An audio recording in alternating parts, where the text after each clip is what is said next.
meditation, I never know where it will take me.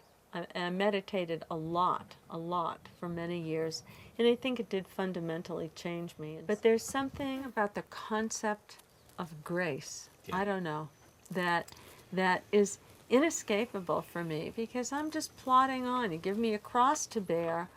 I just hope my spirituality is like, let me bear it. Let me Right. have some dignity. Let me not whine too much. Yeah, let's go into that a little bit, because I think, first of all, two Jews talking about grace and Jesus, and it's always fun. Talk about, our family tree, go back to our cousin Jesus. But a couple of things that strike me that I think we should bring out. One is, Jesus says, take up your cross and follow me. But the truth is, he doesn't carry his cross. He carries it as far as he can, then he falls down, he can't get up, Right. and they grab this guy Simon to carry it. And for me, that's very meaningful.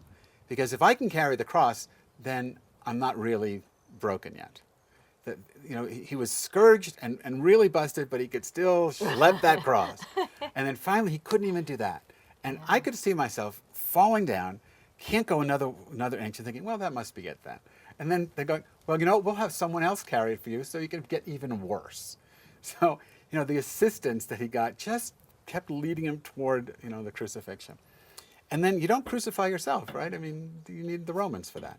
So at some point, it's all carried by grace, but we tend to think of grace as being this, again, this saccharine, loving, this wonderful grace has saved me, amazing grace. Well, sometimes it's amazing, but it's amazingly horrible. But that's part of the grace experience, what Ram Dass calls fierce grace. A grace that just rips you to pieces. And that's what the crucifixion is for me when I look at that.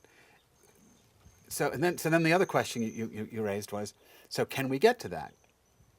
You had that experience when you were a little girl.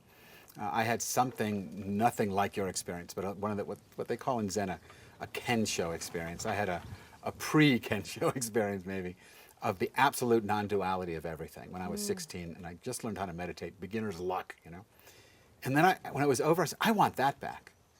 And Yeah, who doesn't want to be peaceful? Yeah. Just leave me alone. I'm tired of suffering. I want to be peaceful. Absolute peace and safety, and just exactly what you said. And I wanted it back. So I went looking for ways to get it back. I've been looking I was 16, so I've been looking for 42 years. You can't get it back. First of all, you can't go back. That's number one. But number two, there's no method. I don't buy the fact that, okay, sit this way, put this leg on top of that leg. No, that's not right. Put this leg over here. There is no methodology. There's no physiology. There's no psychology. There's no playing with your brain and all that stuff to get it back. That's grace.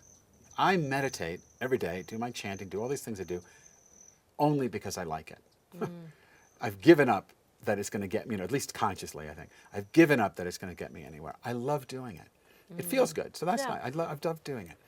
And then there are moments over which I have no control where something glorious happens. Sometimes gloriously wonderful, sometimes gloriously horrible, but it's always glorious. And but those are moments of grace over which I have no control. But I think that we've given up on religion, not we necessarily, but people, many. I'm spiritual but not religious.